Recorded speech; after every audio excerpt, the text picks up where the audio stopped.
Nagmakaawa ang squatter na binata na huwag i-demolish ang tindahan niya ng barbecue. Pero laking gulat niya, sa hiling nakapalit ang may-ari, anakan daw muna siya nito. Umaga pa lang ay parang nabagsakan na ng langit at lupa si Jonas nang makita niyang sira na ang barbecue stand niya. Nasama pala sa demolisyon pero nakakapanghina dahil wala man lamang pasabi na may ganito palang mangyayari ngayon. Hindi naman sila libre rito. Nagbabayad nga sila ng buwan ng renta tapos ganito ang madaratnan niya? Mabuti na lang talaga. Wala siyang importanteng gamit na dinala rito. Kung hindi, ay nasama pa sa demolisyon.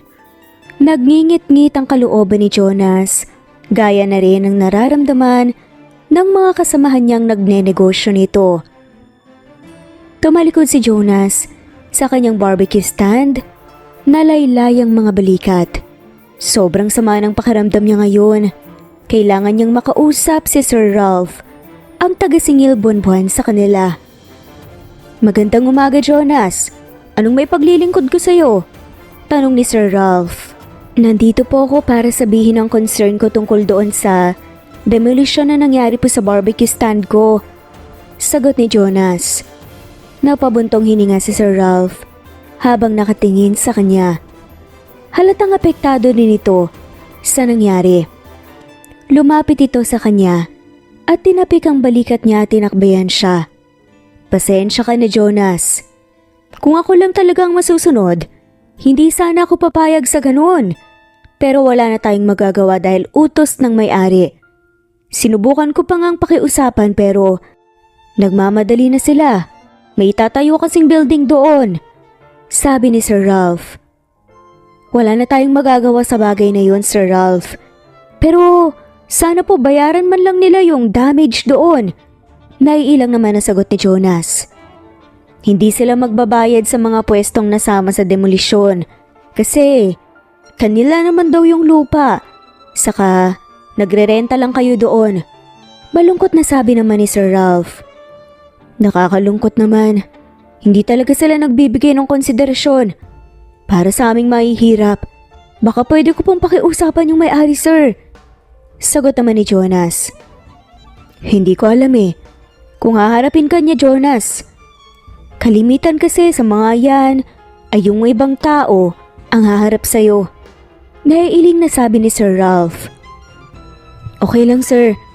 Kung hindi ko siya makakaharap sa pagpunta ko doon, basta ang importante, sinubukan ko po siyang kausapin at gumawa ko ng paraan.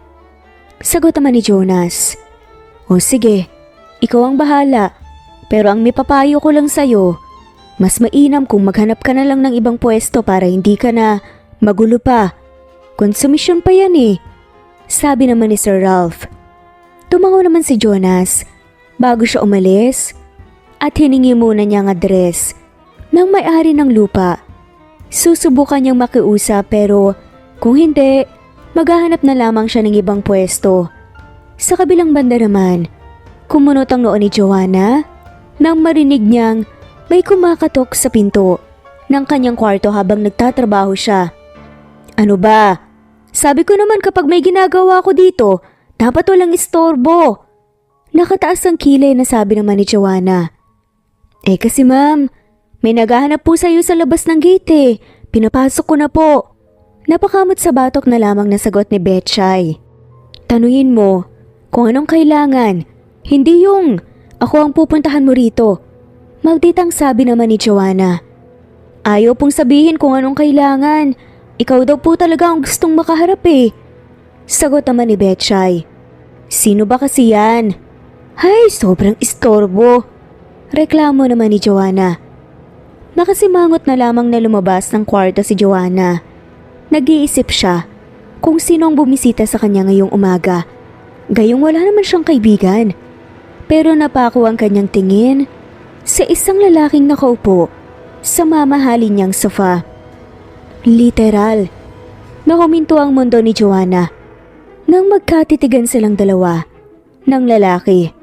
Kahit normal lang ang pagkakatingin nito sa kanya, hindi maiwasang kumabog ang kanyang dibdib. Hindi man sobrang puti ng lalaki, pero ang linis nitong tignan. Gwapo, at saka matangos ang ilong. In short, mga type niya, parang ang sarap ibulsa. Siguro naman, alam mo kung bakit ako nandito. Seryosong sabi pa ni Jonas. Napataas tuloy ang kilay ni Joanna sa naging tanong nga ng lalaki sa kanya. Napaismid na lamang siya nang makita ang kabuuan ng lalaki. Mas sobrang gwapo pala kapag malapitan. Kahit magsusuplado pa, okay lang. Hindi tayo magkakilala. Bigla ka na lang pumasok rito sa teritoryo ko, tapos tatanungin mo ko? Nang ganyan? Iba ka rin eh, no? Striktang sagot naman ni Joanna. Hindi siya magpapadala sa kagwapuhan nito. Napatikim naman si Joanna dahil parang natutunaw naman siya sa titig ng lalaki. Parang hindi naman yata ito nai-intimidate sa kilay niya at aura. Ito ang unang beses na may taong parang walang takot sa kanya. Ako nga pala si Jonas. Nandito ako para humiling sa'yo regarding doon sa demolisyon na inuutos mo. Nasama kasi ang barbecue stand ko. Baka pwede mo namang bayaran yung damage. Diretsahan at walang paligoy-ligoy na sabi ni Jonas. Ngumiti sa Joanna. Nakuha niya kung anong ibig sabihin ni Jonas. Hindi naman kasi nagmula sa kanya ang utos na ipademolish ang lugar na yon, kundi ang daddy niya. Dahil pagtatayuan nito ng malaking building. Hiniram sa kanya ang lupa dahil wala pa naman siyang paggagamitan noon. Okay, madali lang naman akong kausap eh. Pero sa isang kondisyon. Nakangiti at tila pili ang sagot ni Joanna. Anong kondisyon? Nakakunot ang noong tanong ni Jonas. Anakan mo muna ako ng kambal na babae at lalaki. Pagkatapos, bibigyan kita ng maayos na pwesto kahit saan mo gusto. Sagot ni Joanna. Sobrang nagulat ang lalaki. Ano? Nanlalaki ang mga matang sambit ni Jonas. Naririnig mo naman ang siguro ang sinabi ko, diba? Kaya hindi ko na uulitin pa. Sagot naman ni Joanna. Nahihibang ka na ba? May pinag-aralan ka naman ah. Pero sa naisip mong ito ay parang na-disalign ang utak mo. Paano mo ba natin nasabihin yan sa isang lalaki ngayon mo lang nakilala? Naiiling pa na sagot ni Jonas. Kahibangan na ba ngayon ang kagustuhang magkaroon ng anak? Sa tingin ko hindi naman. Sagot pa ni Joanna. Pwede mo namang sabihin ang bagay na yan sa nobyo mo o sa asawa mo, hindi yung sa ibang tao at sa hindi mo pa kakilala. Nakangiwing sabi pa ni Jonas. Sasabihin ko ba sa'yo ito kung meron akong mga ganyan? Yung mga sinasabi mo na nobyo at asawa? Sagot ni Joanna. Aba ewan ko sa'yo. Basta iba ang ipinunta ko rito. Ibigay mo sa akin para naman makaalis na ako. Sabi pa ni Jonas. Tutuparin ko lang ang kahilingan mo kung papayag ka sa sinasabi ko. Ano na? Take it or leave it? Tanong pa ni Joanna. Ayoko. Maghahanap na lang ako ng ibang pagkakakitaan. Sagot naman ni Jonas. Ikaw ang bahala, sabi ni Joanna. Napabuntong hininga na lamang si Joanna habang nakasunod siya ng tingin kay Jonas na naglakad palabas ng front door. Biglang nakaramdam ng panghihinayang si Joanna. Aba, hindi siya pumayag sa kagustuhan niya. Sana hinabaan niya muna ang usapan nila bago niya sinabi ang nabanggit niyang kapalit sa hiniling nito para naman magtagal ito sa bahay niya. Samantalang si Jonas naman, naiiling na lamang habang naglalakad palayo sa malaking bahay. Nawindang talaga ang sistema niya doon sa sinasabi ng babaeng yon. Ni hindi na nga niya nalaman ang pangalan nito dahil nagulat siya sa kahilingan nito sa kanya. Yung ibang babae nga, naghahabol pa sa lalaking mang-iwan sa mga to. Pero ang babaeng yun, magpapaanak lang? Maghahanap na lang siya ng ibang income kaysa patulan ang offer ng babaeng yun. Hindi niya kailangan ng maayos na pwesto kung sarili naman niya ang magiging kapalit. Pagkaalis niya sa bahay ng babae, sumakay siya ng taxi, pahatid sa syudad. Maghahanap siya dito ngayon ng pwesto, baka pwede pa siyang makahanap. Kahit pa paano kaya naman niyang magbayad ng buwan ng renta. Pero ilang oras siyang nagpalakad-lakad at nagtanong-tanong pero wala talagang bakante. Naisipan din niyang mag-apply ng trabaho pero fully booked na ang mga establishment. Kaya dismayadong umuwi ng bahay si Jonas. Nagdala yata ng malas sa buhay niya ang babaeng yun. Kaya siya hindi makahanap ng pwesto o pwedeng pagtrabahuan niya. Naisip niya, may ipon pa naman siyang pera pero hindi naman niya pwedeng gastusin dahil may balak siyang gawin para sa perang yun. Kaya kailangan talagang makapagtinda siya ulit dahil may kailangan siyang bayaran. Sa mga sumunod na araw, samantalang si Joanna naman, hindi makatulog ng maayos dahil sa pag-iisip niya sa Jonas na yun. Natamaan yata siya sa lalaking unang kita pa lang nilang dalawa. Sana babalik yun dito sa mga sumunod na araw. Nagulat naman kasi siya sa naging proposal niyang anakan siya nito ng kambal.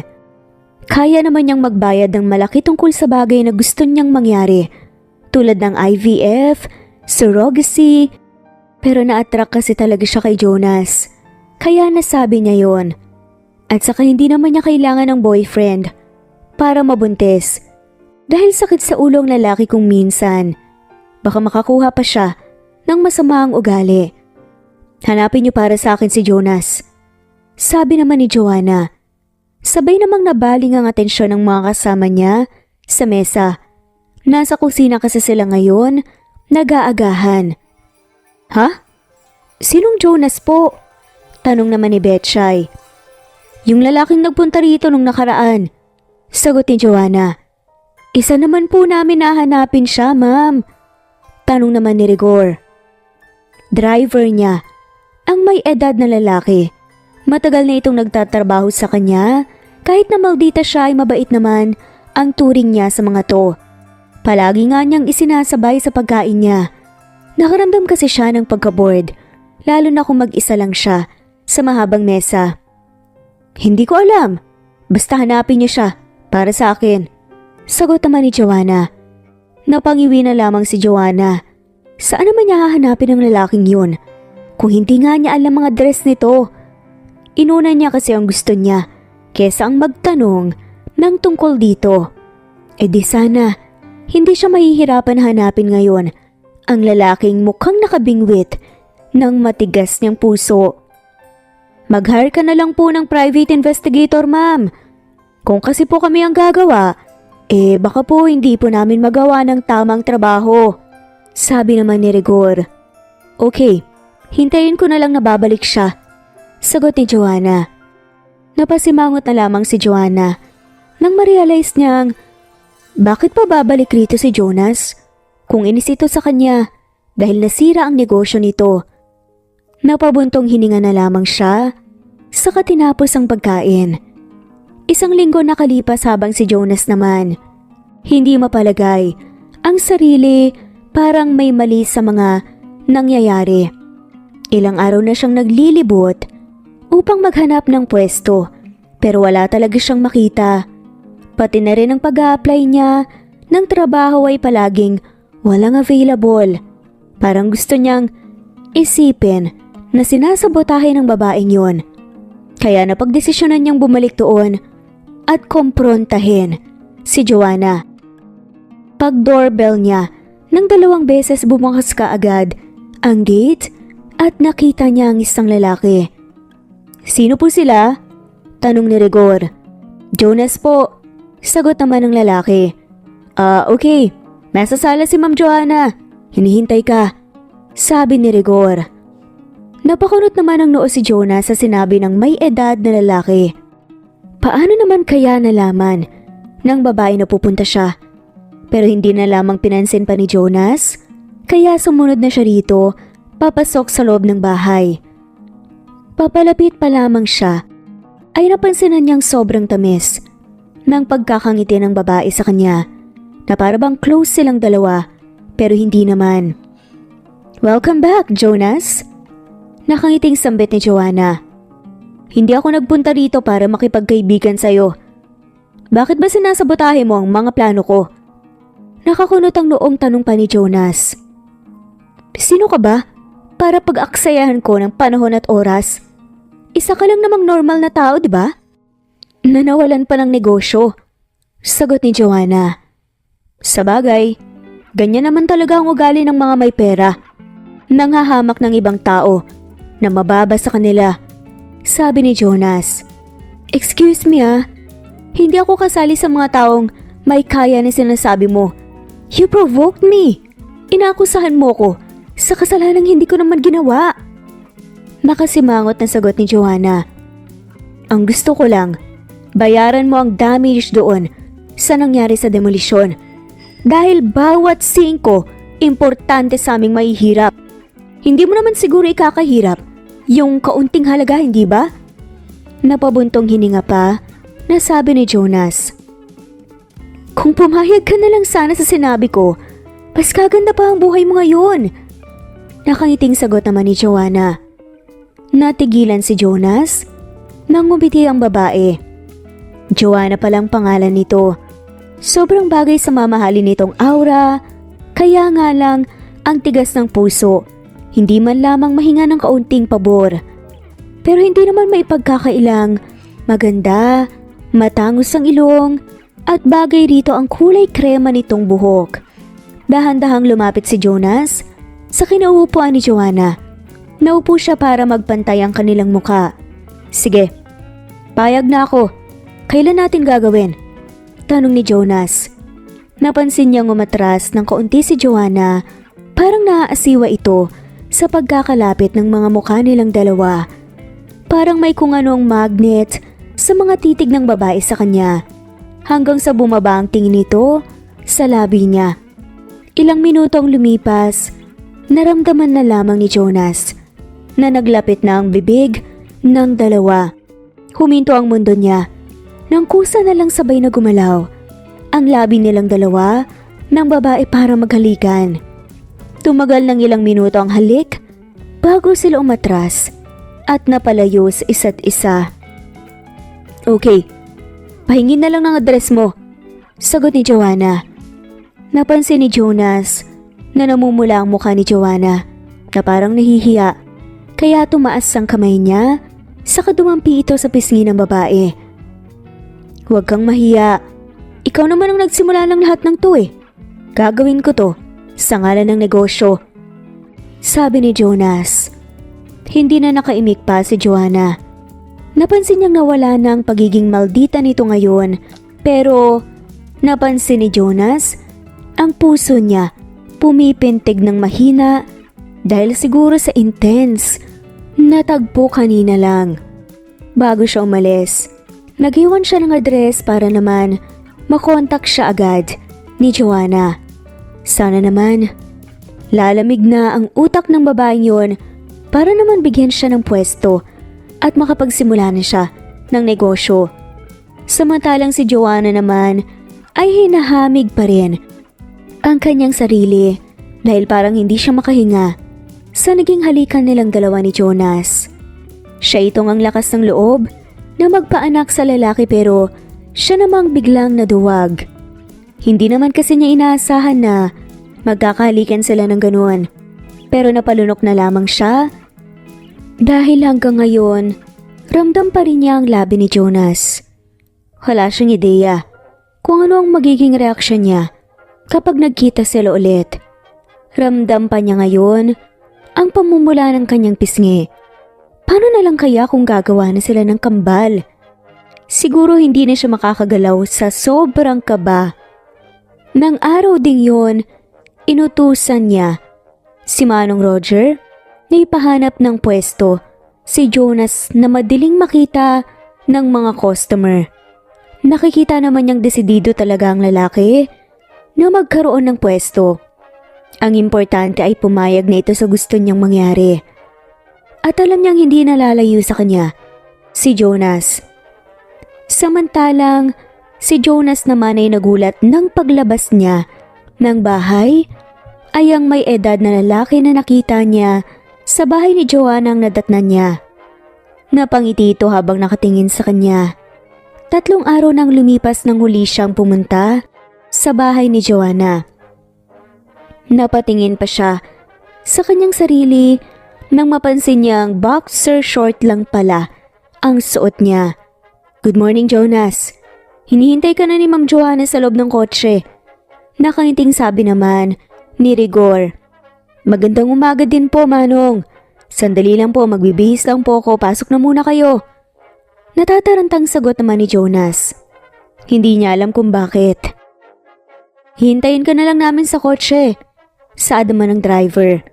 Tumango naman si Jonas saka nagmamadaling pumasok sa loob ng bahay niya.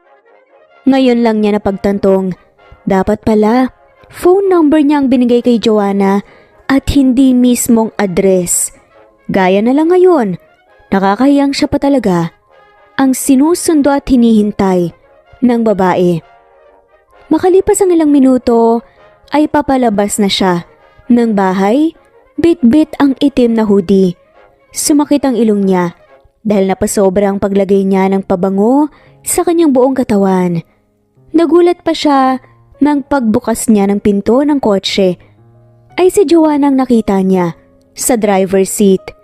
Napanganga si Jonas nang makita ang suot nitong damit na kinulang talaga sa tela, saka leggings na sobrang hapit sa binti nito. "Ang ganda mo ngayon pero kinulang sa tela ang damit mo." Hindi napigilan ang sariling sabi ni Jonas. "Grabe ka, crop top ang tawag rito. Usong damit to ngayon." Napabungis-ngis na sagot naman ni Joanna. "Whatever, isuot mo na tong hoodie ko para naman matakpan niyang tiyan mo." Nakangiwing sabi ni Jonas. Inabot niya kagad kay Jonah ang hoodie niya. Ito lang ang naisip niyang paraan para hindi siya tuluyang ma-distract sa maputing tiyan ni Joanna. Kinuha niya ulit ang hoodie saka siya ang kusang nagpasuot sa dalaga. "Allergic ka pala sa ganitong outfit ng babae? Maganda kaya?" Nakangising tanong pa ni Joanna. "Oo na, ang ganda-ganda mo na." Seryosong sagot naman ni Jonas na parang napipilitan lang. Napatingin agad sa unahan si Jonas bago pa niya makalimutan na kasama nila si Manong Rigor. Baka mamaya mahalikan niya ulit si Joanna dahil sobrang pula ng labi nito na talaga namang kaakit-takit. Parang gusto na niya ang ideya na aanakan niya si Joanna, pero kailangan niyang magdahan-dahan muna. Tsaka baka masabihan pa siya nitong atat siya. Magmula kasi noong naging halikan nila, ay isang gabi talagang hindi siya nakatulog ng maayos. Lagi niya naiisip hanggang sa parang naadik na siya at gustong maulit pa. Maya-maya lang sumenyas na sa kanya si Joanna na maglagay siya ng seatbelt dahil aalis na siya. Sinunod naman niya ang sinabi ng dalaga at tahimik na silang umalis. Hindi alam ni Jonas kung saan sila pupunta. Pero hindi na lang siya nagtanong dahil seryosong nagmamaneho si Joanna. Namalaya na lamang niya na huminto sila sa isang nakasarang building. Nakakapintura lang. Napansin niyang nagtanggal na ng seatbelt si Joanna at lumabas ng kotse. Kaya naman sumunod na rin siya. "Ito na yung pwesto na hiniling mo. Malawak ang espasyo sa loob. Pwede kang maglagay ng 5 mesa dyan kung saan pwedeng kumain ng customer. Ano sa palagay mo?" Nakangiting tanong ni Joanna. "Maraming salamat, Joanna." Tanging sagot na lamang ni Jonas. Sa sobrang tuwa, hindi niya napigilan ang kanyang sarili. Kaya nayakap niya ng sobrang higpit si Joanna, kahit sa harap mismo ni Manong Rigor. "You're welcome." Masayang sabi naman ni Joanna at hindi alam kung bakit parang dumadagundong ang puso niya. Naramdaman ni Jonas na naunang kumalas sa yakap niya ang dalaga dahil siguro nahihiya ito nang makita niya ang mukha ni Joanna. Namumula ito. "Sorry, Naka-read away lang ako. Bukas-bukas din. Pwede na akong magumpisa. Hinging paumanhin ni Jonas. Ikaw ang bahala. Pwede ka ring mag-isip kung ano ang ititinda mo sa umaga. Dahil sa gabi ka pa naman magba-barbecue. Suwestyon pa nga ni Joanna. Na tila tinutulungan pa siya sa business nito. 3:00 ng hapon ako mag-uumpisang mag-display. Kaya ang gagawin ko sa umaga, maghihiwa ako ng karneng manok at saka itutuhog sa stick. Lahat ng parte ng manok kailangan kong tuhugin kaya masyadong matrabaho. Sagot naman ni Jonas. Alam ko, pero kapag stable na ang kita mo, pwede kang mag-hire ng kasama mong tagaluto. Masyadong mainit kasi at mahihirapan ka kapag ikaw lang lahat ang kikilos. Sabi ni Joanna. Pwede naman. Salamat talaga ha. Saka, huwag mo na akong bayaran itong pwesto pa nga ay sobra-sobra na. Sagot ni Jonas. Ikaw ang bahala. Mas maganda kasi kung sa'yo talaga ang pwesto. Kaya hindi mo na kailangan pang magbayad ng renta buwan-buwan. Sabi pa ni Joanna. Tama ka dyan. Sagot naman ni Jonas. Habang si Joanna naman, napapangiti nang mapagmasdan niyang masayang muka ni Jonas. Simple lang talaga ang pangarap ng lalaking to. Kundi ang magkaroon ng sariling negosyo. Hanggang ngayon ramdam niya ang mainit na yakap ng lalaki sa kanya. Gusto nga niyang malaman kung para saan ang pagsisikap na ito ni Jonas pero mas pinili na lamang niyang manahimik. Baka mamaya iba pang marinig niya. So, paano ba yan? Ihahatid ka ba namin pauwi sa bahay mo o may pupuntahan ka pa? Tanong ni Joanna. Dito na muna ako. Maglilinis pa ako bago umuwi. Nakaiting sagot naman ni Jonas. Tumango naman si Joanna, saka pumasok sa loob ng kotse at pinaandar na ito palayo. Hindi na kasi bumaba si Manong Rigor kaya dumiretso na sila. Bago pang mauwi si Joanna, dumaan muna sila sa mall upang ibili ng bagong mesa si Jonas, pati na rin mga upuan. Pagkatapos niyang bumili, ay inutusan na niya si Manong Rigor na ihatid sa tindahan ng mga binili nila. May duplicate key naman, kaya mabubuksan pa rin nila kung sakaling nakauwi na si Jonas. Mabuti na lang. Nalimutan niyang ibigay sa lalaki kanina. Bumaba na siya ng kotse at ang may edad na lalaki na ang magmamaneho. Umuwi muna siya sa bahay niya para magbihis para mamaya ay pupunta siya sa bahay ni Jonas upang tulungan itong magtusok ng mga ititinda nito bukas. Nang gumabi na, lula na si Joanna ng isang taxi papunta sa bahay ni Jonas. Hindi na siya nagpahatid pa kay Manong Rigor dahil pinagpahinga na niya ito. Isang leggings na itim lang ang kanyang suot at long sleeve na puti saka flat na sandalyas. Hindi na siya nagsuot pa ng crop top dahil baka mapuna na naman siya ng lalaki. Napakamot pa siya sa kanyang batok nang maalala niya ang hindi na niya nadala ang itim na hoodie ni Jonas nang ipasuot sa kanya kanina. Nagbayad na siya kagad sa driver bago pa siya bumaba pagdating niya sa bahay ng lalaki. Nakabukas naman ang ilaw kaya alam niyang nasa loob ng bahay si Jonas. Magandang gabi, Jonas. Malakas na sambit ni Joanna.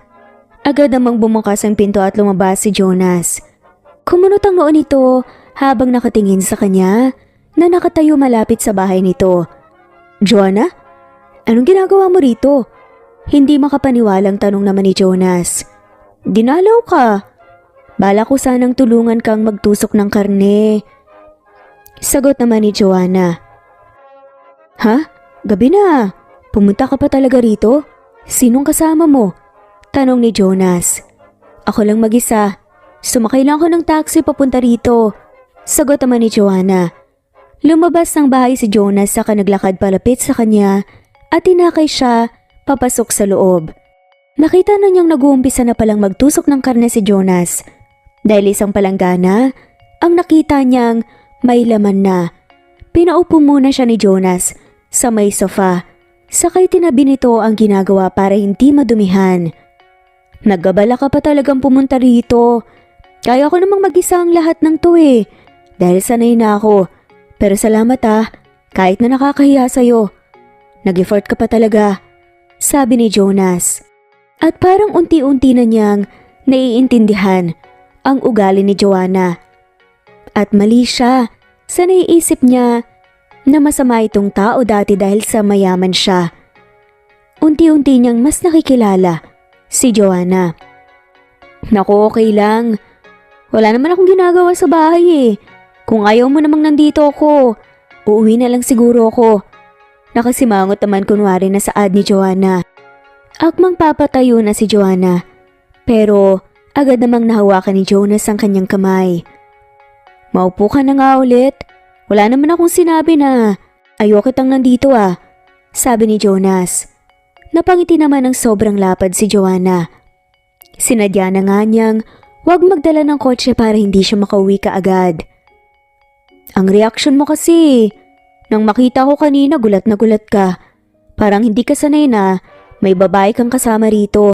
Siguro ang mga girlfriends mo dinadala mo sa kung saan-saan no? Sagot pa ni Joanna. Segue para alamin kung nakailang girlfriend na si Jonas. Binata ako, Joanna. Saka busy akong maghahanap buhay. Kaya hindi pa nagkaroon ng panahon na makipagrelasyon ako. Siya nga pala, kumain ka na ba? Tanong pa ni Jonas. Hindi pa. Busog pa naman ako. Sagot ni Joanna. Okay, pero bago mo ako tulungan ay kumain ka na muna para mamaya wala nang hintuan. Ang dami pa nitong kailangan nating tuhugin na stick. Baka mapagod ka. Sabi naman ni Jonas. Pwede din naman. Siya nga pala. Bago ko makalimutan, nagpahatid ako kaninang hapon ng mga mesa, tsaka upuan dun sa tindahan mo. Nasa akin yung spare key. Sagot ni Joanna. Salamat Ang galante mo namang magbigay ng ayuda. Siguro, atat ka na masyadong magkaanak ano? Sabagay, kahit ilang bata pa kaya mo namang buhayin. Nakaising sabi pa ni Jonas. Natigilan naman si Joanna nang mapansin niya ang napakagandang ngiti ni Jonas. Napakagatlabi siya sa sinabi ng lalaki. Kinalimutan na nga niya ang ganung usapin dahil bigla siyang nakaramdam ng kaba noong nagkahalikan silang dalawa. Pero ito na naman, pinapaalala pa sa kanya ni Jonas. Nang mapatingin siya sa kabuuan ng lalaki, hindi siya magsisisi kung sakaling magkaanak silang dalawa. Dahil maganda ang lahi nito, pero kapag naiisip niya ang ganung senaryo, kinakabahan talaga siya ng sobra. Kayang-kaya, tanging nasabi na lamang ni Joanna. Gaya ng sabi ni Jonas, bago sila magumpisang magtrabaho kumain na muna sila. Sumunod siya rito nang dalhin siya nito sa loob ng kusina. Napangiti naman si Joanna nang ipinaghila siya ng upuan ng lalaki sakay pinaghanda ng makakain. Natouch naman si Joanna dahil ngayon lang siya nakatagpo ng isang lalaki na kayang mag-alaga ng sobra sa isang babae. Ang dami na niyang nakarelasyon pero ni minsan hindi naman siya itinuring na kamahal-mahal. Parang naging pang-display siya dahil na rin sa estado niya sa buhay. Nakasunod lamang ang tingin ni Joanna sa bawat kilos ni Jonas. Ito pang naglagay ng kanin at ulam sa plato niya, saka iniabot sa kanya. Binigyan pa siya ng isang basong tubig saka juice. Sanay na inaalagaan si Joanna dahil may kasama naman siya sa bahay niya, pero nakakatuwa dahil nakatanggap siya ng ganitong genuine care sa isang lalaking wala naman siyang ugnayan. Ngayon naramdam niyang totoo itong pinapakita ni Jonas sa kanya, hindi dahil may utang na loob ito sa kanya. At kahit na hindi naging maganda ang umpisa ng pagkakakilala nila. Kumain ka na, Joanna. Hindi yung tumititig ka lang sa akin hanggang sa matunaw ako. Pili yung untag pa ni Jonas. Napakagatlabi na lamang si Joanna. Napayuko siya dahil bigla siyang nahiya dahil sa sinabi ni Jonas. Hindi niya napansin na nakita pala siya ng lalaking nakatitig rito. Na-amaze lang ako sa'yo. I mean, ganito ka talaga masyadong maalaga?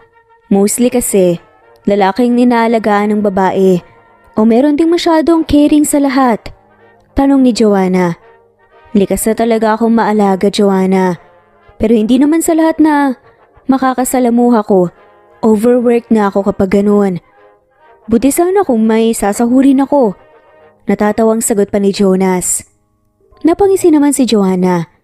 Natigilan na lang siya bigla nang haplusin ni Jonas ang buhok niya. Inayos sa kainipit sa kanyang tenga. Salamat, sabi ni Joanna. Kain lang ng kain. Lalabas na muna ako saglit. Tawagin mo lang ako kapag may kailangan ka. Sambit ni Jonas. Tumango naman si Joanna at nagumpisa na siyang kumain para matulungan na niya si Jonas.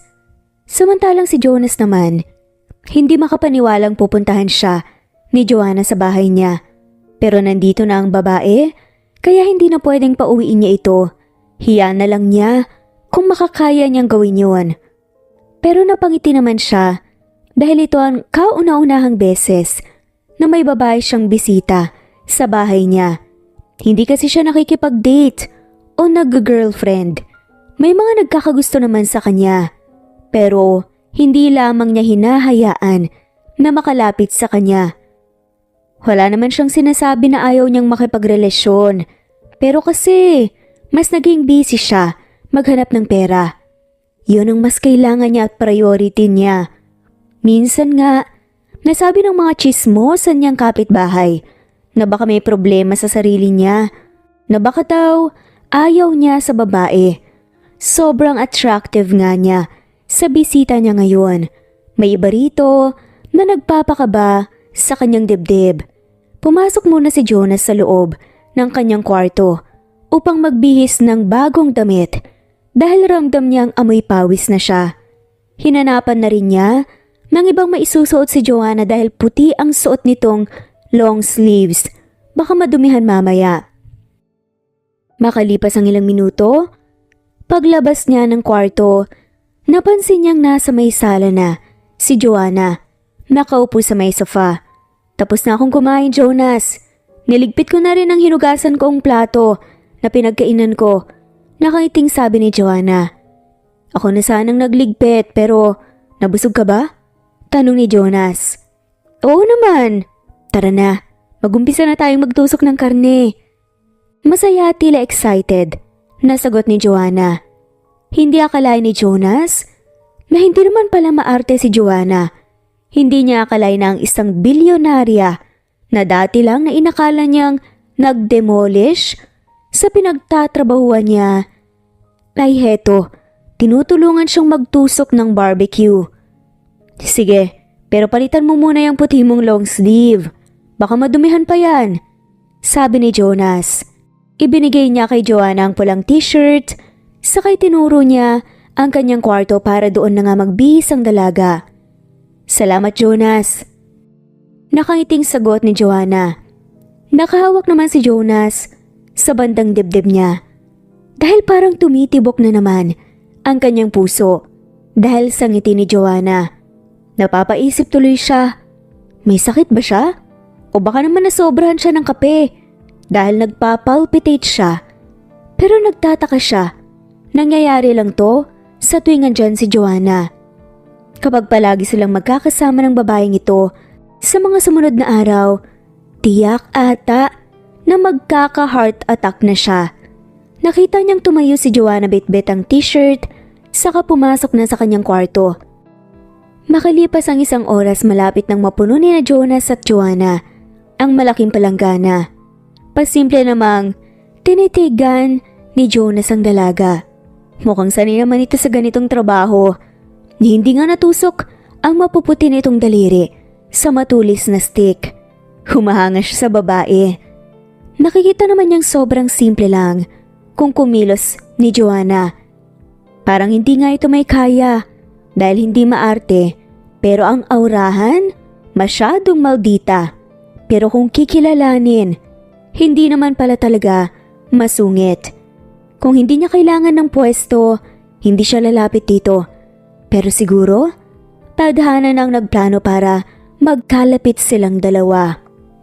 Nang mapansin niyang pinagpawisan na ang noo ni Joanna, ay inilapit niya banda rito ang kanyang stand fan. Baka hindi ito sanay na nasa mainit na lugar kasi alam naman niya ang aircon ang gamit nito sa bahay. Pero wala naman siyang naririnig na reklamo mula rito. Kanina pa naman sila nagtutusok ng karne. Magpahinga ka muna, Joanna. Ako na lang tatapos ito, untag ni Jonas. Pero hindi sumagot si Joanna.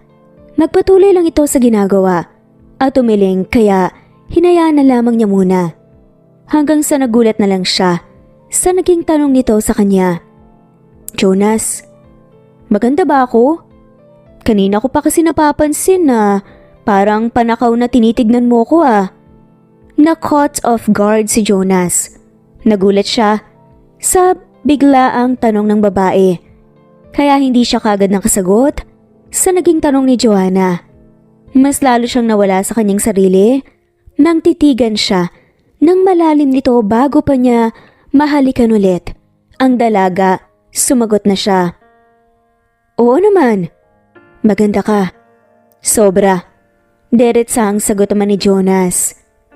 Talaga ba? Ano namang iniisip mo habang tinitignan mo ko? Seryosong tanong ni Joanna sa kanya. Napalunok naman tuloy si Jonas. Ano nga bang isasagot niya sa tanong ng babae? Hindi naman niya pwedeng sabihin na attractive siya. Dahil baka mapahiya siya. Naisip ko na, mabait ka naman pala. Mukhang ka lang suplada. Sagot na lamang ni Jonas. Ngumiti sa kanya si Joanna ng sobrang lapad dahil sa naging sagot niya. Alam mo, lahat naman siguro ng tao may mga bad side. Lalabas lang yun kapag may nakaaway or something. Naniniwala naman ako na lahat naman ng tao, mabuti. Siguro yung mga tao na gumagawa ng hindi maganda, mali natin, nasa masamang sitwasyon pala. Nakangising sabi ni Joanna. Ako din, may something sa'yo. Mahinang sagot ni Jonas. Ano yun? Hindi ko masyadong narinig. Tanong ni Joanna. Wala naman. Kinakabahang sagot naman ni Jonas. Napakagatlabi na lang si Jonas. Dahil itong bibig talaga niya, walang preno. Mabukot talaga siya nang maaga sa lagay nito. Okay, tipid na sabi naman ni Joanna. Bigla na lang natigil ang usapan nilang dalawa at ipinagpatuloy nila ang kanilang ginagawa hanggang sa napansin niyang nagkamot ng kilay si Joanna at naiwan ang food color. Huwag ka malikot, Joanna. May kukunin ako sa kilay mo. Sabi ni Jonas. Tumango naman si Joanna. Saka itinigil ang ginagawa. Lumapit naman siya rito saka kinuha ang dumikit na food coloring sa kilay nito. Napansin pa niyang napapikit pa si Joanna. Kaya pa sikreto niyang hinaplos ang makinis nitong muka. Namumula pa ang muka ni Joanna nang magtama ang kanilang paningin. Napangiti naman si Jonas dahil may epekto din pala siya sa dalaga. Maya-maya lang napatikim si Joanna, saka inayos ang sarili at bumalik sa ginagawa. Malapit na nga nilang mapuno ang malaking palanggana. Ang dami naman ito, mauubos kaya lahat to bukas? Tanong ni Joanna. Hindi ko alam pero hindi naman ito masisira. Ilalagay lang natin sa freezer. Nakangiting sagot naman ni Jonas. Sana nga, para naman hindi masyadong masayang ang pagod natin. Natatawang sabi ni Joanna. Magpahinga ka na, tatapusin ko lang to. Sagot naman ni Jonas. Tumango naman si Joanna, saka tumayo at naupo sa sofa. Siya naman, tinapos ang pagtutusok ng karne. Nang matapos siya, ay inilagay na niya sa freezer para hindi masira. Bandang 9:00 ng gabi pagkatapos niyang maglinis, bumalik siya sa sala at napansin niyang nakatulog pa pala si Joanna. Napangiti naman si Jonas habang papasok siya sa kanyang kwarto upang mag-ayos at dito niya patutulugin si Joanna para makahiga ng maayos. Kinabukasan samantalang Si Joanna naman, pumungas-pungas na gumising na patingin siya sa buong paligid at na-realize niyang nasa loob pala siya ng isang kwarto. Ngayon lang niya naalala na nasa bahay pala siya ni Jonas. Pero nagtaka siya dahil nasa sofa lang siya nakatulog kagabi. Siguro kinarga siya ng lalaki papasok sa kwarto nito. Dahan-dahang bumangon si Joanna at tinupi ang ginamit niyang kumot sa kaunan. Makalipas ang ilang minuto, lumabas na ng kwarto si Joanna pero wala siyang nadatnan sa may sala. Tahimik din ang kusina. Siguro umalis si Jonas at may importanteng pinuntahan. Magpapasundo sana siya kay Manong Rigor pero napangiwi siya nang maalalang wala pala siyang dalang cellphone. Tanging maliit na wallet lang na nasa bulsa ng kanyang long sleeve shirt. Hinintay niya muna ng ilang minuto si Jonas pero hindi umuwi ang lalaki kaya naisipan niyang umuwi na lang muna para magbihis. Napangiwi na lamang si Joanna nang mapansin ang mahaba na leeg ng mga kapitbahay ng lalaki habang nakatingin sa kanya. Taas na siyang naglakad at wala siyang pakialam sa mga sasabihin ng mga to sa kanya. Nakatulog lang naman siya sa sobrang pagod sa pagtutuhog nila ng pang-barbecue at wala silang ginagawang hindi maganda ni Jonas. Pagdating niya ng bahay na pangiwi siya nang mapansin niyang nakangisi sa kanya si Betchay. "Anong klaseng ngiti yan? Wala naman akong ginagawang masama," sabi ni Joanna. "Bakit napaka-defensive mo? Nanahimik lang ako rito," tanong ni Betchay. "Iba kasi ang ngiti mo sa akin. Nag-sleep over lang naman ako sagot naman ni Joanna. "Oo na, sige na. Nabother lang kasi ako dahil iba na ang damit na suot mo Nakangising sabi ni Betchay. Napakagat na lamang ng labi si Joanna. May dudumi pa pala ang utak nitong si Betchay. Dahilan para mainis siya. "Hoy, dala ko naman tong damit ko, Betchay. Pinahiram lang din ako dahil puti itong long sleeve shirt ko," sagot naman ni Joanna. Sa kasinamaan ng tingin si Betchay. Masyado itong ma-issue. Nanibago lang siguro ang babae dahil ngayon lang naman siya ulit na-involve sa isang lalaki. Huling nakarelasyon niya ay naghiwalay sila dahil na-caught in the act niya mismo na magkapatong sa hotel room. Mula noon hindi na siya makikipag-date, lumalabas at gumimik. Ang sweet naman ni Jonas. Noong una ay hoodie ang ipinasuot niya, ngayon naman t-shirt. May kapatid ba siya? O kaya pinsan? Reto mo naman ako. Kinikilig pa na tanong ni Betchay. "Hindi ko alam, pero itatanong ko." Nakaising sagot ni Joanna. Natatawa siya sa isip kung kailan nagkaedad si Betchay. Saka naman gustong lumandi. Mas matanda sa kanya ng ilang taon ng babae, pero sanay na ito sa kamalditahan niya.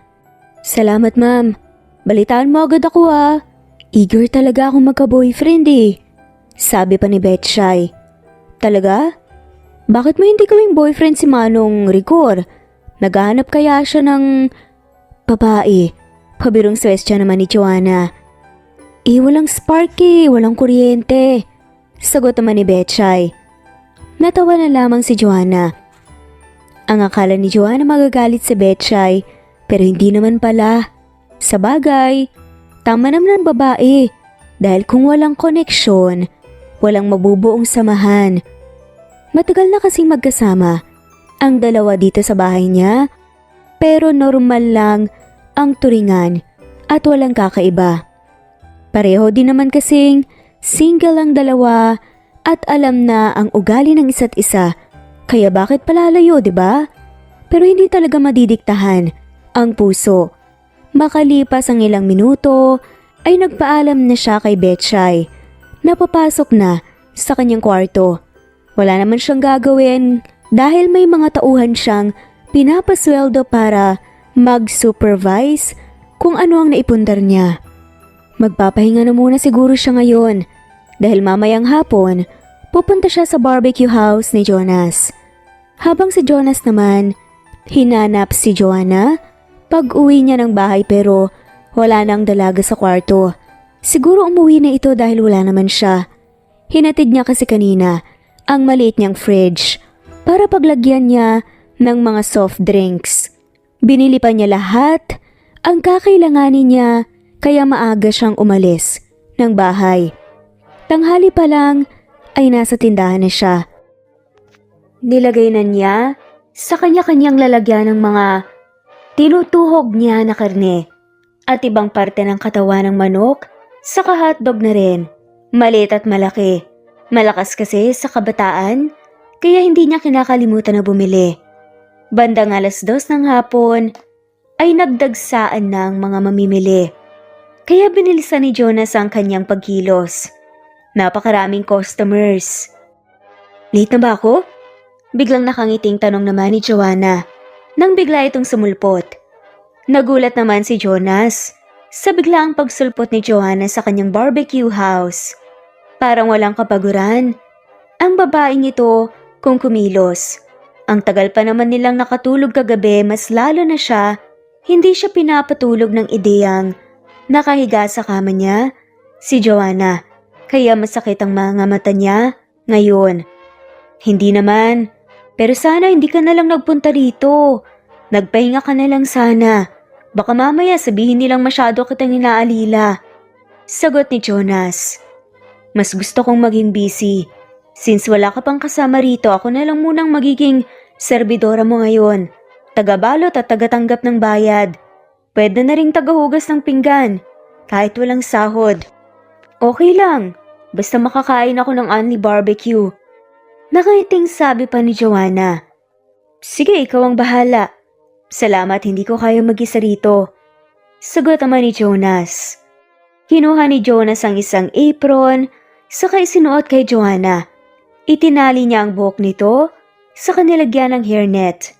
Makalipas ang ilang minuto, kumilos na siya upang lutuin ang order ng mga customer. Pasimple niyang tinignan si Joanna kung kaya ba nito ang ginagawa. Nakaka-inspire dahil nakangiti ito habang inaasikaso ang mga customers na kararating lang at saka sineserve ang naluto na niyang order nila. Nang magsimula ng kumain ng mga to, nagluto na rin siya ng barbecue para sa babae. Siguro gutom na rin ito ngayon. Pagkaluto ay nilagay niya sa plato, saka nilagyan ng maanghang na sauce at tinabot niya kay Joanna. Salamat Jonas, sabi ni Joanna. Lumapit siya rito sa kapinunasan ng pawis sa noo nito, gamit ang kanyang suot na t-shirt. Nahihiya siya sa babae dahil tinulungan siya kahit hindi naman kailangan. Pahinga ka na muna Joanna, ako nang bahala rito, sampit naman ni Jonas. Tutulungan na kita, para naman hindi mainip ang customer na saka hihintay sa'yo. Parang swerte ang unang araw mo sa pagtitinda ng maraming barbecue sa ang daming bumibili. Nakangiting sagot naman ni Joanna. Oo nga, hindi masasayang ang pagod mo sa pagtutusok ng karne.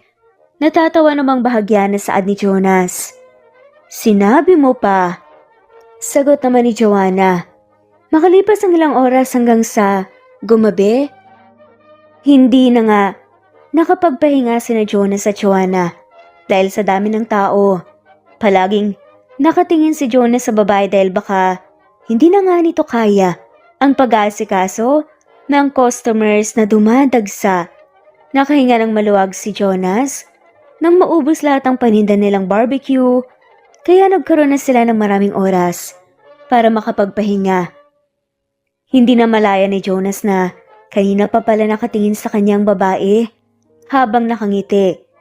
Napapailing na lamang siya dahil parang hindi man lamang napagod si Joanna sa pagtitinda nilang dalawa.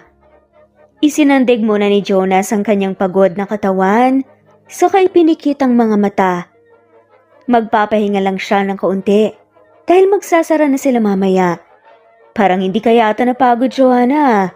Nagawa mo pang umiti ng ganyang katamis, sabi ni Jonas. Ikaw talaga? Alam mo namang iiyak ako dahil sa pagod, diba? Natatawang sagot naman ni Joanna. Ang iba kasi halos hindi na makapagsalita, sabi naman ni Jonas. Nang mag-10 na nga ay nagsasara na si Jonas dahil gusto na niyang umuwi ng bahay at magpahinga. Napapansin na rin niya na ilang beses nang humikab si Joanna. Alam niyang gusto na nga rin itong umuwi at matulog. Maya-maya lang nakatayo na silang dalawa ni Joanna sa tabi ng daan upang hintayin si Manong Rigor. Nasunduin ang babae. Nagulat na lang si Jonas nang maramdaman niyang isinandig ni Joanna ang ulo nito sa balikat niya. Ngayon ko lang naramdaman ng sobrang pagod. Mahinang anas naman ni Joanna. Sabi ko naman sa'yo huwag ka nang tumulong, ang tigas ng ulo mo. Hindi ka pa naman sanay. Sagot ni Jonas. Alam mo, masaya palang magtinda. Masayang saad naman ni Joanna. Hinawakan ni Jonas ang bewang ni Joanna para hindi ito matumba at mapadikit sa kanya. Masaya kung sanay ka na pero hindi ka naman sanay Sagot ni Jonas. Pagdating ni Manong Rigor, ay nalalaya niya si Joanna na makapasok sa loob ng sasakyan at sumakay na rin siya pagkatapos. Sumabay na rin siya sa pag-uwi dahil wala nga siyang ibang pwedeng masakyan. 2 buwan ang nakalipas, samantalang si Joanna naman hindi napagod sa pagtulong kay Jonas. Dahil sa magkasama sila sa umaga, hanggang sa gabi nagkaroon sila ng special bond together.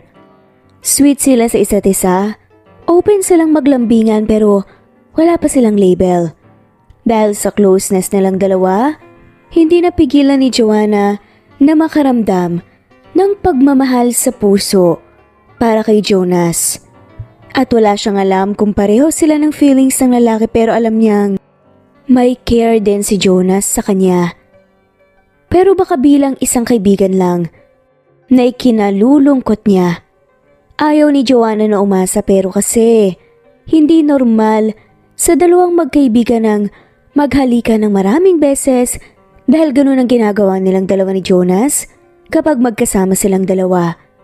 Ang gusto lang naman niya noong umpisa, magpaanak sa lalaki ng kambal pero hindi nangyari. Mas nauna pang nabuo ang pagmamahal niya para dito. Gaya na lang ngayon, magkasama silang dalawa sa loob ng kwarto nito dahil kakauwi lang nila galing sa barbecue house. Hindi na sila masyadong pagod kasi naman kumuha na si Jonas ng 2 magbabantay doon at ang mga ito na rin ang magtutusok ng karne.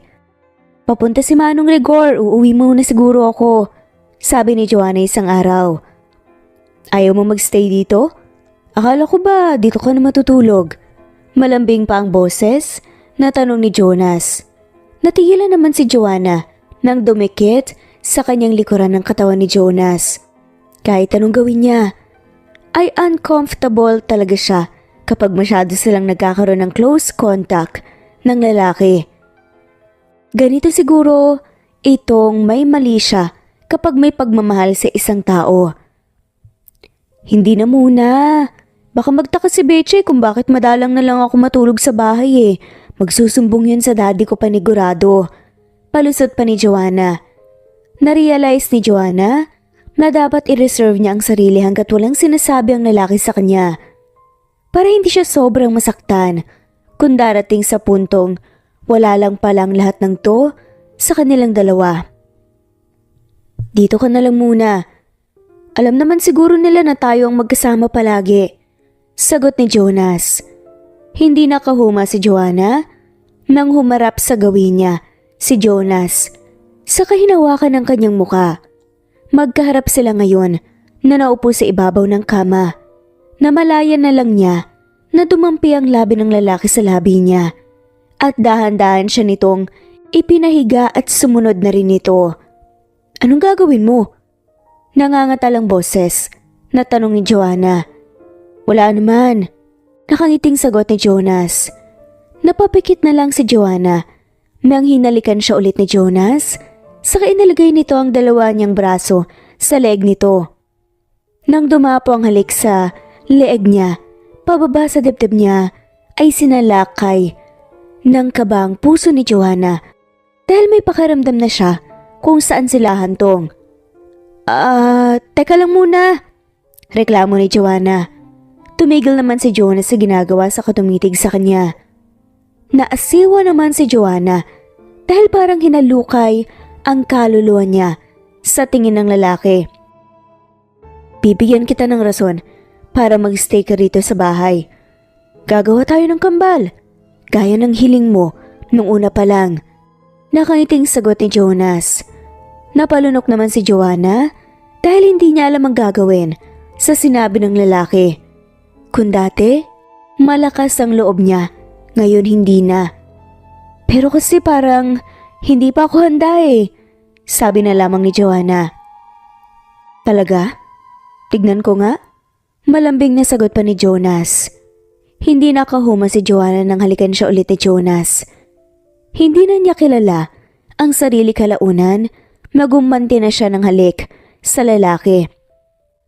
Sinusunod na niya lahat ng ginagawa nito sa kanya hanggang sa wala na siyang nagawa at hindi na niya napigilan pa ang bugso ng kanyang damdamin at may nangyari na nga sa kanilang dalawa. Habang si Jonas naman, hindi maalis ang tingin sa babaeng sobrang himbing ang pagkakatulog sa kanyang tabi. Hindi niya tinupad ang hiling nito dahil sa naging usapan nilang dalawa. Kapalit sa pwesto na binigay nito sa kanya, kundi ang pagmamahal ang nag-utos sa kanya para gawin ang lahat ng ito. Tinignan ni Jonas kung anak lang ba ang kailangan nito sa kanya o may higit pang ibang bagay. Pakiramdam niya kasi mahal din siya ni Joanna pero hindi siya sigurado. Hindi naman siya papayag na may anak sila tapos hindi magiging sila hanggang sa huli at hindi magkakaroon ng masayang pamilya ang mga bata kung sakali. Humalik muna si Jonas sa noo ni Joanna. Saka siya lumabas ng kwarto upang uminom ng tubig. Sa mga sumunod na araw, habang si Joanna naman ay gulat na gulat nang pagbaba niya ng hagdan ay ang mukha ng ama ang unang nakita niya. Daddy? Kailan ka pa dumating? Gulat na tanong ni Joanna. Kaninang umaga. Excited akong mamit ang boyfriend mo. Nakangiting sagot ni Carlo. Ha? Saan mo naman nakuha ang balitang yan? Nakangangang tanong na lamang ni Joanna. Hindi siya handa para dito. Lumapit ang daddy niya, nagmano sa halik sa pisngi nito. Nabanggit sa akin ni Betchay na madalang ka na lang umuwi rito sa bahay dahil may boyfriend ka na. Sagot naman ni Carlo. Napakamot na nga lamang sa batok si Joanna dahil sa sinabi ng daddy niya. Sakto namang naglakad palapit sa may sopa si Betchay. Saka sinamaan niya ito ng tingin. Nagbibiro lang naman niyang si Betchay, daddy, sabi na lamang ni Joanna. Ngumiti naman ang daddy niya ng sobrang tamis. Saka nakatulala na lang si Joanna na lumitaw sa front door ang nakangiting si Jonas. Lumapit ito sa kanya. Hinalikan siya sa pisngi at nagmano sa daddy niya. Nagkataon lang ba na nandito rin si Jonas?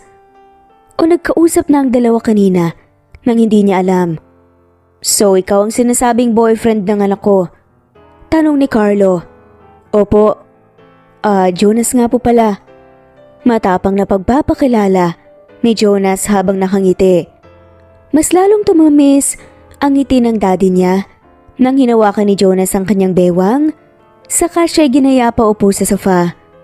Nang tignan niya si Betchay ay ang lapad ng ngiti nito. Si Joanna lang ang nahihiya sa tagpong ito pero si Jonas masyado lang relax habang katabi siya. Masaya akong makilala ka, Jonas. Pasensya ka na. Mahiyain kasi ang anak ko.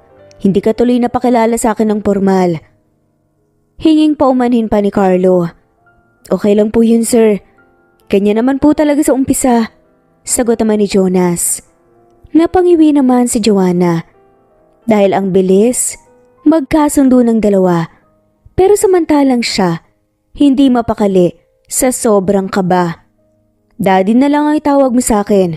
Welcome sa pamilya namin, Jonas. Nakangiting sabi pa ni Carlo. Salamat po, sir. Sagot naman ni Jonas. Napaikot na lang ang mga mata ni Joanna nang magyakapan pa ang daddy niya at si Jonas pagkatapos magpaalam. Ang may edad na lalaki. Naiwanan muna silang dalawa. Sumunod na rin si Betchay na sobrang lapad ng pagkakangiti sa kanya. Habang si Jonas naman, tawang-tawa sa isip na nakatingin sa reaksyon ni Joanna. Gulat na gulat ito sa naging usapan nilang dalawa ng daddy nito. Kung gulat ang babae sa pagsulpot niya sa bahay nito, mas lamang ang gulat niya kaninang umaga nang puntahan siya ni Sir Carlo sa bahay niya para makausap. Hindi nga niya alam kung anong sasabihin niya dahil ang dumating na balita sa may edad na lalaki ay boyfriend siya ni Joanna. Kaya pinangatawanan na lamang niya ang sinabi nito dahil mahal na mahal naman niya ang anak nito. Hindi mawala sa isip niya ang litanya ni Sir Carlo patungkol sa babae. Deserve daw ni Joanna ang isang lalaking mamahalin nito ng totoo dahil mabuting tao ang anak nito at mapagmahal. Kahit siya naman ay ganun din ang nakikita kay Joanna. Kaya gagawin niya ang lahat. Mahalin din siya nito gaya ng pagmamahal niya. Anong drama niyo kaninang dalawa ni Daddy? Hindi ako natutuwa ah. Nakasimangot na sabi naman ni Joanna. Hindi yun drama, Joanna. Alangan namang sabihin kong hindi. May nangyari na nga sa ating dalawa tapos magkaibigan pa rin tayo? Hindi naman pwede yun, sagot ni Jonas. Ayokong magsinungaling tayo kay Daddy. Wala nga tayong relasyon, di ba? Naiiling na lamang na sabi ni Joanna. Lumapit siya kay Joanna sa kaniya kapito ng mahigpit. Hindi naman ako papayag na hanggang dito lang tayo. Pagkatapos mong ibigay sa akin ang sarili mo, hindi ko akalain na piren ka pa pala. Sagot pa ni Jonas. Isang linggo ang nakalipas samantalang si Joanna naman, inis kay Jonas. Sinabi na nga nito sa daddy niya na may relasyon silang dalawa pero hindi man lamang nag-effort para maging totoong boyfriend niya ito. Hindi naman siya papayag na pagkatapos ng nangyari ay magkaibigan pa rin ang tawag sa kanilang dalawa. May binitawan pang salita na hindi ito papayag na hanggang dito na lamang sila. Pero wala namang ginagawang aksyon. Mas nadagdagan ang inis niya nang makita ang mukha ni Betchay na siyang dahilan ng lahat ng to. Matabil kasi ang dila. Hoy, may kasalanan ka pa sa akin, Betchay ah. Bakit mo naman sinabi kaagad kay Daddy na boyfriend ko si Jonas? Ayan tuloy napapasubo ako. Sagot naman ni Joanna. Sa tingin mo kaya kong gawin yun sa'yo, ma'am? Nabanggit ko lang kay Sir Carlo ang tungkol kay Jonas. At siya na ang nag-isip. Ano bang iisipin ng isang tatay kapag naging busy ang anak nila sa isang lalaki, di ba? Pabalang naman ang sagot ni Betchay. Hindi nakaimik si Joanna. Tumingin siya kay Betchay. Sa kangiti na humilig sa balikat nito. Nakakalokang pag-ibig, Betchay. Basta-basta na lang sumusulpot pero wala namang kasiguraduhan. Sabi ni Joanna. Huwag mo kasing hintayin na magmula pa sa lalaking confirmation. Gumawa ka na rin ng paraan. Babagal-bagal ka eh. Sagot pa ni Betchay. Magagawa ko ba yun? Ang umamin sa feelings ko? Tanong ni Joanna. Oo naman. Wala namang masama sa pag-amin. Kayang-kaya mo yan ikaw pa. Sagot ni Betchay. Sana makaya ko. Sabi naman ni Joanna. Ngayon mo sabihin, nandito na ang boyfriend mo. Sagot ni Betchay. Umalis na agad si Betchay sa loob ng kwarto niya habang papasok si Jonas. Lumapit ito sa kanya, saka siya hinalikan sa pisngi. Bulaklak sa maganda kong girlfriend. Nakangiting sabi ni Jonas. Tinanggap naman niya ang inabot nitong bouquet of flower. Pasimple namang ngumiti si Joanna dahil kinikilig siya. Hindi mo pa ako girlfriend ah. Mahimig naman ang pagtatampo na sagot kunwari ni Joanna. Ngumiti naman si Jonas, saka tumabi sa kanya. Inakbayan siya nito, saka pinisil ang kanyang muka Napangiwi naman si Joanna dahil napalakas ang pagpisil ni Jonas. Sorry na, nandito naman ako para patunayan sa'yo na deserving akong maging boyfriend mo eh. Hayaan mong ligawan kita. Payag ka ba? Tanong ni Jonas. Ha? Sige. Medyo pakipot pa nga kunwari, nasagot ni Joanna. Niyakap naman siya ng sobrang higpit ng lalaki dahil sa tuwa nito. Papayag nga siyang huwag na silang magligawan basta ang gusto niya marinig ang katagang gusto niyang marinig mula sa lalaking to. Mahal na mahal siya nito gaya ng nararamdaman niya. Lumipas ang isang buwan ay pinangatawa na ni Jonas ang panliligaw niya kay Joanna. Gusto niyang malaman o patunayan na hindi lang mga anak ang kailangan sa kanya ng babae. Gusto niyang pati rin siya ay may puwang sa puso nito at magkaroon sila ng tsansa na magkasama habang buhay. Nasa barbecue house siya. Nagbabantay dahil wala naman siyang ginagawa sa bahay. Sabi kasi ni Joanna kanina na pupunta ito dito. At hindi nga siya nagkamali dahil kalalabas lang ito sa kotse ngayon. Napakunot naman ang noo si Jonas nang mapansin niyang dahan-dahan sa paglalakad si Joanna. At nakikita niyang namumutla ito at tila may iniindang sakit. Okay ka lang ba? May sakit ka ba? Tila nag-aalala na tanong pa ni Jonas. Sinalubong niya ito, sakay na lalayan para hindi matumba ang babae. Naramdaman niyang yumakap ito sa kanya at nagpalambing. Wala siyang pakialam kung pinagtitinginan sila ng mga customers basta ang importante ang kalagayan ni Joanna. Sobrang sama ng pakiramdam ko. Ilang araw na to, sagot ni Joanna. Bakit nagpunta ka pa rito kung may sakit ka pala? Sana ako nalang pumunta doon. Tanong naman ni Jonas. Pumasok sila sa loob ng barbecue house. Saka binigyan ng upuan si Joanna para makapag-relax ito. Namiss kita. Tsaka namiss ko tong barbecue house kaya pumunta ako rito. Sagot ni Joanna. Nakaramdam naman ng kilig si Jonas dahil sa sinabi ng babae. Totoo ba? Araw-araw lang tayong magkasama. Nakaiting sabi naman ni Jonas. Oo naman. Teka nga lang muna.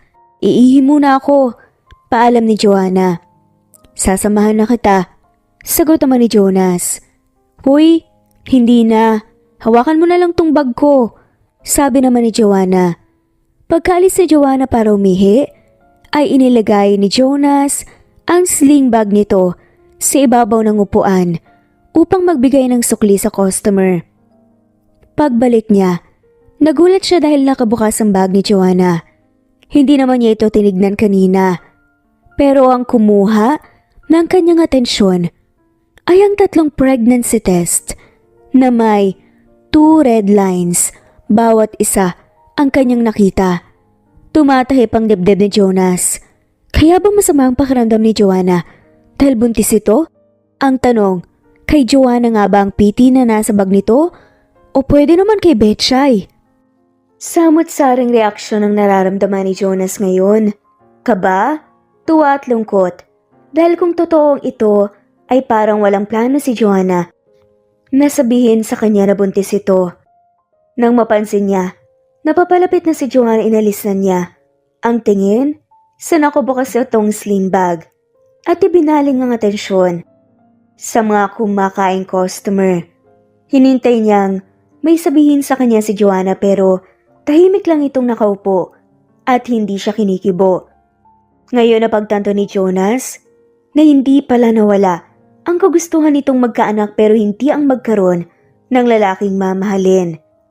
Sa mga sumunod na araw, habang si Joanna naman ay nakaramdam ng guilt dahil sa pagtatago niya ng sitwasyon kay Jonas, buntis siya pero ayaw niyang sabihin sa lalaki dahil baka itigil nito ang panliligaw sa kanya at matigil ang kanilang ugnayan.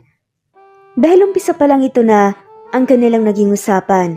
Kapalit ng pwesto ay magpapaanak siya rito ng kambal. Pero kinalimutan na niya yon dahil mahal na niya si Jonas. At may chance na pareho sila ng nararamdaman. dahil manliligaw ito sa kanya. Para makabawi man lang sa pagsisinungaling niya, ay ipinag-shopping niya si Jonas at nauna na siya sa bahay nito. "Joanna, nandito ka lang pala. Nagpunta pa ako sa bahay niyo para sunduin ka," sabi ni Jonas. Tumayo si Joanna at sinalubong ng malalim na halik sa labi si Jonas. Nakita niya ang gulat sa mukha nito habang nakatingin sa kanya. "Namiss kita, kaya nauna akong pumunta rito sa bahay mo," sagot naman ni Joanna. "Talaga? Mas maganda pala ako palagi mong namimiss dahil nakakatanggap ako ng masarap na halik mula sa'yo," nakaliting sabi pa ni Jonas. "Siyempre naman," sagot ni Joanna. Napakagatlabi na lamang si Joanna dahil mas lalong kinakain ng guilt ang puso niya kapag nakikita niya ang totoong ngiti ni Jonas. Ganito rin kaya ang ngiti niya pag nalaman nito na buntis siya? "Kamusta nga palang pakiramdam mo? Wala ka na bang sakit?" tanong pa ni Jonas. Dinama pa nito ang noo niya at leeg kaya napalunok na lamang si Joanna. "Magaling na ako," sagot ni Joanna. "Mabuti naman. Halika sa kusina tayo, pagluluto kita," sabi ni Jonas. Inakbayan pa siya nito papunta sa kusina saka ipinaghila ng upuan. Parang naging emosyonal bigla si Joanna habang nakatingin kay Jonas na seryosong ang mukhang ipagluto siya. Sa panahon ngayon hindi niya alam kung makakahanap siya ng gaya nito kabait at kaalaga sa isang babae. "Salamat Jonas," sagot ni Joanna. "You're welcome," nakaniting sabi naman ni Jonas. Tumahimik na rin si Joanna dahil nagumpisa nang magluto si Jonas. Samantalang si Jonas naman, tinitignan lang si Joanna na nakatitig sa kanya. Ngayon alam niyang buntis ang babae ay deserve nitong alagaan ng tama at huwag pabayaan. Di baling hindi nito sabihin sa kanya basta nagawa niya ang kanyang tungkulin. Sa mga sumunod na araw ay palaging dinadalaw ni Jonas si Joanna upang dalhan ng prutas at masusustansyang pagkain. Gustong-gusto na niyang magtanong pero pinigilan niya ang sarili dahil hinintay niyang ang babaeng magsabi sa kanya pero naubos ang pasensya niya. Kaya naisipan niyang yayaing makipag-date si Joanna para pag-usapan nilang dalawa ang issue. Kung hindi siya magtatanong ay maitatago ng babae ang pagbubuntis nito pero nakapagtatakang hindi ito umiiwas sa kanya. "Saan tayo pupunta?" takang tanong ni Joanna. "Magda-date tayo. Nakakapagod ang buhay, kailangan din nating mag-relax paminsan-minsan." Nakangiting sagot naman ni Jonas. "Talaga? Ang sweet mo naman." Masayang sambit pa ni Joanna. "Siyempre, ikaw lang ang parang walang pakialam sa akin," sagot pa ni Jonas. Nakasimangot si Joanna habang nakatingin sa kanya. Kaya hinawakan niya ang mukha nito sa kapinisil. Ngumiti naman ang babae sa kahumilig sa balikat niya. Sumakay lang sila sa taxi ngayon dahil hindi siya pumayag na magmaneho ng kotse si Joanna. Wala din kasi si Manong Rigor. Kasama si Sir Carlo, may lakad ang dalawa. Pagdating nila sa kanilang pupuntahan, inalalaya niya si Joanna na makababa ng taxi. "Anong ginagawa natin dito sa hotel? Ang aga naman ata para matulog." Nagtatakang tanong pa ni Joanna. "Hindi naman tayo pumunta rito para matulog. Kahit na, afford mo ang ganitong bagay, mas iba pa rin kapag ako ang gagawa para sa'yo. Gusto ko lang maramdaman mo na kaya din kitang dalhin sa ganitong lugar." Nakangiting sagot naman ni Jonas. Tumingin si Joanna sa kanya na nakasimangot. "May issue ba tayo sa estado ng buhay natin?" Masama ang tingin na tanong naman ni Joanna. Napatawa naman ang bahagya si Jonas. Nilapitan niya si Joanna sa kaniyakap. "Hindi tara na nga sa loob," sagot ni Jonas. Magkahawak kamay silang dalawa ni Joanna habang papasok ng hotel. Dito na siya galing kanina upang magpabook ng isang kwarto. "Bakit alam mo ang lugar na to? Siguro nagpunta ka na rito kasama ang ibang babae, no?" Nakasimangot na tanong lang ni Joanna. Napailing naman si Jonas baka mag-away pa sila ngayon at hindi matuloy ang plano nila. "May iba ba akong babae? Wala naman sagot ni Jonas. "Siguraduhin mo lang," nakangusong sabi naman ni Joanna. "Ikaw naman ang dumi ng utak mo," sagot ni Jonas. Hindi na umimik pa si Joanna, kaya tumahimik na rin siya. Pagdating nilang dalawa sa tapat ng kwarto, ay dahan-dahang itinulak ni Jonas ang pinto saka pinindot ang switch. Sa gilid kaya kumalat ang liwanag sa buong kwarto. Nang tignan niya si Joanna, ay nakanganga siya habang nakatingin sa dekorasyon na nakalagay sa may dingding. Naglagay kasi siya ng iba't ibang klase ng bulaklak, sakay dinikit para hindi mahulog, at balloons na maraming kulay. May hindi kalakihang mesa sa harap ng kama na mga pagkain na nakalagay sa ibabaw. Inihanda niya ito kanina bago siya umalis at sunduin si Joanna. May okasyon ba? Ikaw ang gumawa ng lahat ng to? Hindi makapaniwalang tanong pa ni Joanna. Oo naman, para sa'yo. Nakangiting sagot ni Jonas. Salamat. Sobra kong na-appreciate ang effort mo. Sabi naman ni Joanna. Lumapit ito sa kanya at nilagay ang dalawang braso sa kanyang leeg saka siya hinalikan sa labi. Napangiti na lamang si Jonas. Naging extra sweet si Joanna kaya nagugulat ito. Ihanda mo ang halik na yan mamaya. Nakaising sagot pa ni Jonas. Kinurot pa ni Joanna ang tagiliran niya nang ituro niya rito ang kama. Napahalakak si Jonas dahil sobrang cute ng babae kapag nahihiya ito. Maya-maya lang ipinaghila niya si Joanna ng upuan para makaupo at sumunod na rin siya. Binuksan na niya ang nakasarang pagkain. Sa kanya napansin na nalukot ang mukha ni Joanna. Kumuha siya ng plato at nilagyan ng ulam sa kakanin. Akma niyang ibibigay sa babae pero hindi nito tinanggap. Wait lang, bakit iba ang amoy? Sobrang baho. Nalukot ang mukha na tanong ni Joanna. Umayos ka nga, Joanna. Ang sarap kaya ng mga yan. At mabango kapag narinig ka ng mga staff rito, tiyak na magtatampo sila. Sagot ni Jonas. Totoo naman kasi. Ayokong kumain yan, iba ang gusto ko. Sabi ni Joanna. Ano bang gusto mo? Tanong ni Jonas. Hilaw naman ka. Tapos ketchup na may manghang na sausawan. Sagot pa ni Joanna. Napabuntong hininga si Jonas. Lumabas na ang mga senyales. Tapos hindi pa talaga aaminin sa kanya? Teka lang, buntis ka ba? At kung hindi ka magsasabi sa akin ng totoo, ay magagalit ako sa'yo. Seryosong tanong ni Jonas. Napatulala tuloy si Joanna habang nakatingin sa kanya.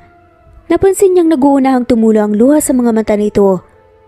Sorry, hindi ko naman sinasadyang itago sa'yo eh.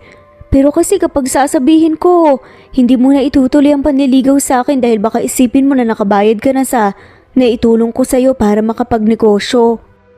Umiiyak na sagot ni Joanna. Napakawalang kwentang rason yan, Joanna. Ang sabihin mo gusto mong ilihim dahil gusto mo lang anakan ka at pagkatapos okay ng lahat. Pasigaw na sabi ni Jonas. Hindi totoo yan. Nawala na sa isip ko ang napag-usapan nating dalawa nung umpisa. Sagot ni Joanna. Anong totoo, Joanna? Pera lang naman ang importante sa'yo. Hindi ang feelings ng ibang tao. Tanong ni Jonas. Ganun ba talaga ang tingin mo sa akin? Sa tingin mo papayag akong solohin ang pagpapalaki sa anak nating to? Mahal na mahal kita, Jonas. Kailangan din kita sa buhay ko. Naluluhang sagot ni Joanna. Tumayo na ito sabay alis. Mabuti na lamang napigilan ni Jonas. Kaya niyakap niya si Joanna ng sobrang higpit at inalo. Sorry, wala naman akong intensyon na sigawan ka at magalit sa'yo. Nagtatampo lang talaga ako pero mahal na mahal pa rin kita. Seryosong sabi ni Jonas. Salamat.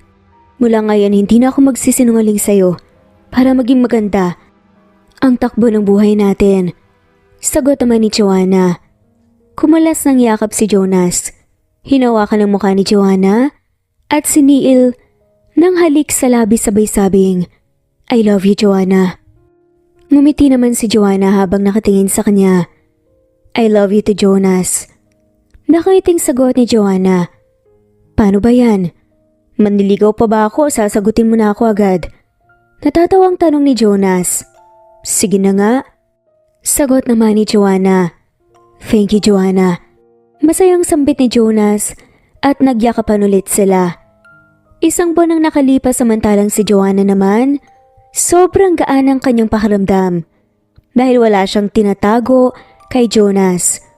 Unti-unti na siyang tumataba dahil nagkakaroon na siya ng partner na sobrang maalaga at higit sa lahat mapagmahal. Ang akala ni Joanna, magagalit ang daddy niya kapag nalaman itong buntis siya. Humingi siya ng pasensya dahil naunang anak bago ang kasal. Naghihintay lang naman siya sa magiging plano ni Jonas kung pakakasalan ba siya nito o hindi. Pero umaasa si Joanna na sana. Hindi naman pwedeng i-pressure niya si Jonas. Dapat smooth lang ang samahan nilang dalawa. Nasa loob ng kwarto si Joanna ngayon. Dito sa bahay niya, nagpapahinga dahil naghihintay nga siya kung susunduin siya ni Jonas dahil gusto niyang pumunta sa barbecue house at doon tumambay. Nang makaramdam siya ng pagkabagot, naisipan niyang lumabas ng kwarto at dahan-dahang bumaba ng hagdan. Napangisi siya nang mapansin ang red lipstick sa collar ng puting polo nito at nagkalat sa mga leeg. Good morning, Daddy! Red lipsticks? Sa neck mo? Awesome! Nakaising sabi pa ni Joanna. Wala lang to, aksidente ko lang nahawakan ng lipstick ng kamiting ko. Palusot naman ni Carlo. Lagay ko naman sa salang malakas na halakak ni Joanna.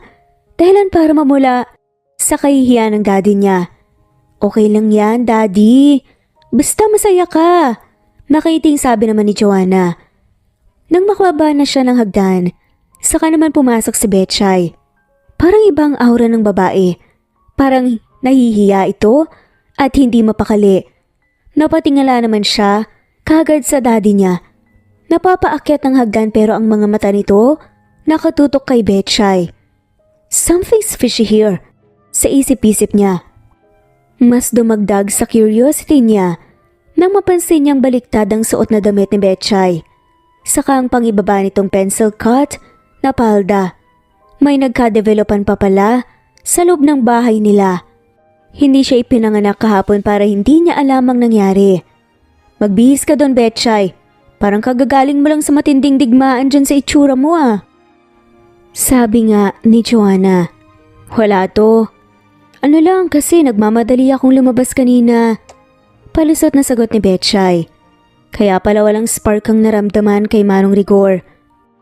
Dahil kay daddy ka pala na kuryente. Pangasar pa ni Joanna. Parang gustong gumulong sa tawa ni Joanna nang mapansin niyang namumula ang mukha ni Betchay.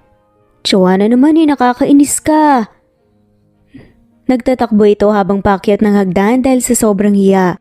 Nang maisip naman ni Joanna na wala siyang makakausap ngayon sa bahay, naisip nga niyang puntahan si Jonas. Sumakay na lamang ito ng taxi papunta sa bahay ni Jonas. Pero napakunot ang kanyang noo nang mapansin niyang may babaeng lumabas mula sa pinto. Kinabahan si Joanna. Ayaw niyang mag-isip ng masama pero bakit may babae? Sino ba yun? Nandito ka pala, Joanna. Halika, pasok ka, nakangiting sabi naman ni Jonas. Ngumiti ito ng sobrang tamis. Saka hinalikan siya sa labi pero kahit kaunti hindi maalis sa isip niya ang babaeng yun. Sinong babaeng yun? May kasama ka pala rito? Seryosong tanong ni Joanna. Napansin ni Joanna na kumunot ang noo ni Jonas sa naging tanong niya. Samantalang si Jonas naman, nagtaka sa approach nito sa kanya. Nakita pala ng babae ang anak ng kapitbahay nilang nagbayad ng utang sa kanya. Okay ka lang? Menor de edad, pinagseselosan mo? Sagot ni Jonas habang natatawa. Wag mo nga akong pinaglulolo ko, Jonas. Hindi ako natutuwa sa'yo, sabi ni Joanna. Hindi din ako natutuwa sa paratang mo. Napailing na sagot ni Jonas. Aalis na ako para hindi ako makaistorbo sa inyo, sabi naman ni Joanna. Aalis na sana si Joanna pero agad na nahawakan ni Jonas ang braso nito. Ayaw niyang magkaaway silang dalawa ng babae dahil lang sa pagseselos nito na walang dahilan. Hindi niya gusto na ma-stress ang nobya dahil sa buntis ito. Sorry na, Hindi ko naman magagawa sa'yong lakohin ka. Pasok na tayo sa loob ng bahay. Ayaw ni Jonas. Hinawakan niya sa bewang si Joanna habang papasok sila sa loob ng bahay niya. Anong ginagawa ng dalagita rito? Tanong ni Joanna. Nagbayad ng utang sa akin. Matagal na yon, ngayon lang sila nagkapera. Sagot naman ni Jonas. Sobrang hirap ng buhay ngayon. Hindi mo naman sila masisisi. Sabi ni Joanna. Nakangiti si Jonas habang nakatingin kay Joanna. Talaga? Kahit siguro hindi ka buntis ay selosa ka pa rin. Ang gwapo ko kaya? Pagbibiro ni Jonas. Napasimangot na lamang si Joanna habang nakatingin sa kanya. Hindi yata nagustuhan ang sinabi niya pero halata namang totoo. Siyempre, mahal kita. May karapatan naman ako magselos, diba? Sagot pa ni Joanna. Joanna, I love you. Napangiti naman si Joanna at yumakap sa kanya. Makalipas ang ilang minuto, parehas na silang nakaupo. Humiga siya sa kandungan ng nobya. Saka hinahaplos-haplos ang maumbok nitong tiyan.